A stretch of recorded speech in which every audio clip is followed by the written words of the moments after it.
धारणा सत्य नहीं है। क्यों सत्य नहीं है? क्योंकि मैं किसी के प्रारब्ध नहीं बनाता, ना मैं किसी प्राणी के कर्म अथवा कर्म फल के हिसाब में दखल देता हूं। इसलिए प्राणी की प्रारब्ध बनाने में मेरा कोई हाथ नहीं होता। फिर कौन बनाता है प्राणियों का प्रारब्ध? प्राणियों के अपने कर्म। अर्थात ये कि प्राणी जैसे कर्म करेगा उसका वैसा ही फल पाएगा। अच्छे कर्म करेगा तो अच्छा फल मिलेगा और बुरे कर्म करेगा तो बुरा फल पाएगा। यही जो प्राणी के अच्छे बुरे कर्मों के अच्छे बुरे फल का हिसाब है, इसी को प्रारब्ध कहते हैं।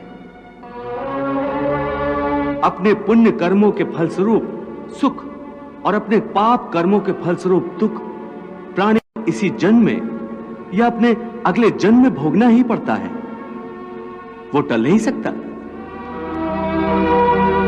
इसलिए अकर्मण्य हुए बिना निरंतर अपने धर्म के अनुसार कर्म करते जाओ और मन में यह पक्का विश्वास रखो कि जिस नियत के साथ तुम कर्म करोगे उसी नियत के अनुसार तुम्हें फल अवश्य मिलेगा।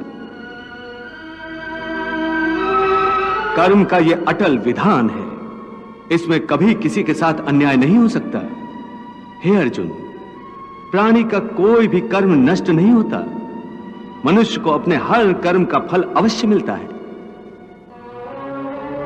इस तरह प्राणी के कर्मों के अनुसार उन कर्मों का फल हर मनुष्य के प्रारब्ध में लिख दिया जाता है।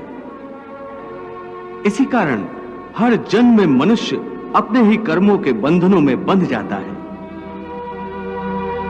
इसी कर्म के बंधन में बंध जाने के कारण मनुष्य आवागमन अर्थात जन्म जन्मांतर के चक्रव्यूह में फंसा रहता है और उसे मोक्ष प्राप्त नहीं हो पाता। कर्म के बंधन से आवागमन या जन्म जन्मांतर का क्या संबंध है? मनुष्य अपने एक जन्म में जो कर्म करता है उन कर्मों के फल के रूप में पाप और पुण्य दोनों ही होते हैं। कभी पाप अधिक होते हैं तो कभी पुण्य। दोनों का दुख सुख भोगते हुए मनुष्य अपने नए जीवन में जो कर्म करता है उनका हिसाब पाप पुण्य के खाते में नए सिरे से लिख दिया जाता है। इस तरह इन नए कर्मों को भोगने के लिए एक और नया जन्म लेता है और जन्म जन्मांतर